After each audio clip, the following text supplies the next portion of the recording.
Let me ask you about some of the things that came up in the documentary. Right. Well, I haven't seen it, so you... No, but this happened in your life, so you know about this. The Times let you go after you made up a quote. Why did you make up a quote?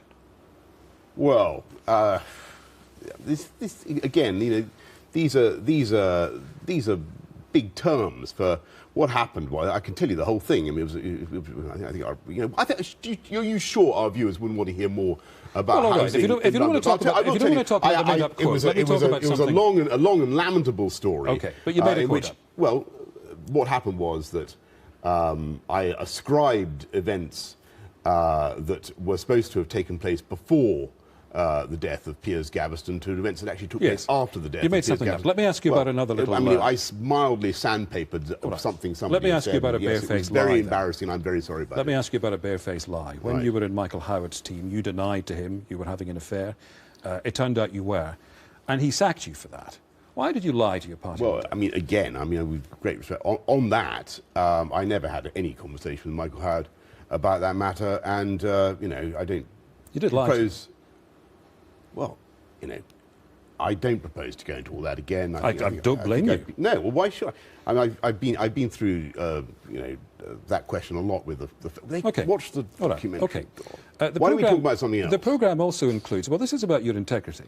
Okay. The programme includes your reaction as you listen to a phone call in which your friend Darius Guppy asks you to supply the address of a journalist so that he can have him physically assaulted. The words beaten up and broken ribs are said to you. And you, having heard that, you tell your friend Darius Guppy you will supply the address.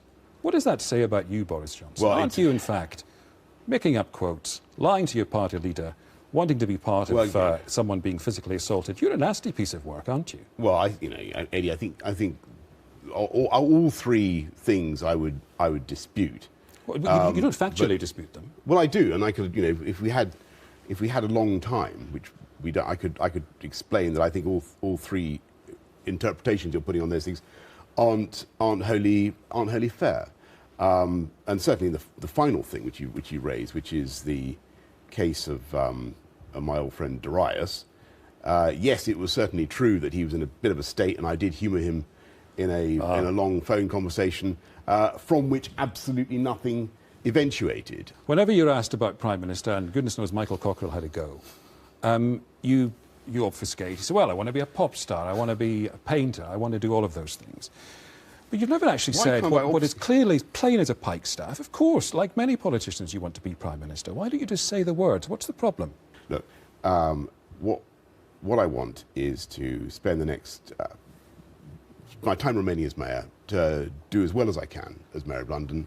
I've got 3 and a bit years to go. I also hang on. Make of your inability to give a straight answer to a straight question. I think people would rightly conclude that I don't want to talk about this subject because I want to talk about what I think should happen, which is the government deserves to win the next election. Okay.